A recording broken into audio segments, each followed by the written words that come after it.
অখণ্ডমণ্ডলেশ্বর শ্রী শ্রী স্বামী স্বরূপানন্দ পরমহংসদেবের উপদেশবাণী অখণ্ড সংহিতা চতুর্থ খণ্ড হইতে। ভগবান সাকার কি নিরাকার তা নির্ধারণ করবার জন্য বিচার বিতর্কের চুলছেঁড়া লড়াই দিয়ে প্রয়োজন কি? সাধন করো এবং সাধন বলে সত্যকে প্রত্যক্ষ করো, গুল আপনি মিটবে।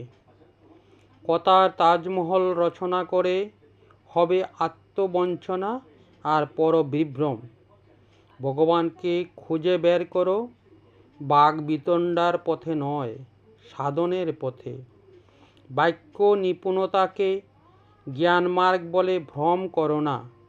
সাধন বলে সত্যকে আস্বাদন করার নামই জ্ঞানযোগ। জ্ঞানী বেসুরা প্রাণরাগিণীকে সুরলয় সমন্বিত করে। ভগবানকে ভুলার দুঃখ। ভগবানকে না পাওয়ার কষ্টের চাইতে তাকে ভুলে থাকার কষ্ট যখন শতগুণ বেশি মনে হবে, তখন বুঝব ভালোবাসা হয়েছে। প্রেমিক ভগবানকে ছেড়ে দিতে পারে, কিন্তু তার স্মৃতিটিকে ত্যাগ করতে পারে না। সংসারের সুখ অনিত্য, এই আছে এই নাই। তার ডুবে ভগবানকে ভুলে থাকা প্রেমিকের কাছে বড় কঠিন শাস্তি।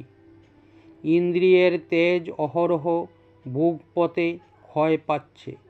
তার প্ররোচনায় ভগবানকে বিস্মৃত হওয়া বড় প্রচণ্ড দণ্ড। যত দীর্ঘকালী জীবন ধারণ করো না কেন, মৃত্যুর গৃহে অতিথি সবাইকে একদিন হতেই হবে। যমরাজের দর্শন পেশনে চূর্ণীকৃত হতেই হবে। কিন্তু ভগবানকে যে ভালোবাসে, সে একটি আর্তনাদও না করে হাসি মুখে মৃত্যুকে অতিক্রম করে চলে যায়। ভগবানকে যারা ভুলে থাকে, তারা সেই পেশনের যন্ত্রণায় শুধু ত্রাহি ত্রাহি করে কেঁদেই মরে। ভগবানকে কে পায়?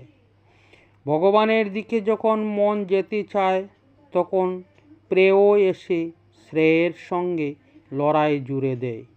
অসার ভোগ লালসা এসে সারাৎসার পরম পদার্থের প্রতি রথিকে নষ্ট করতে চায়।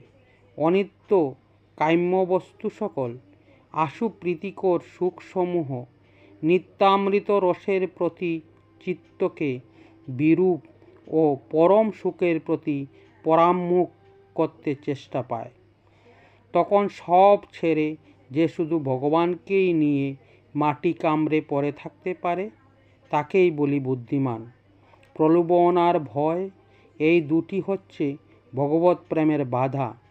নিন্দা ভয়, বাধা ভয় ও মৃত্যু ভয় যে জয় করেছে, অভয়স্বরূপ পরমাত্মাকে, সেই পায়। ধনের প্রলোভন, রূপের প্রলোভন, কর্তৃত্বের প্রলোভন যে জয় করতে পারে, জ্যোতির্ময় আনন্দময় নিত্য নির্মল পরমেশ্বর সাক্ষাৎকার সেই লাভ করে।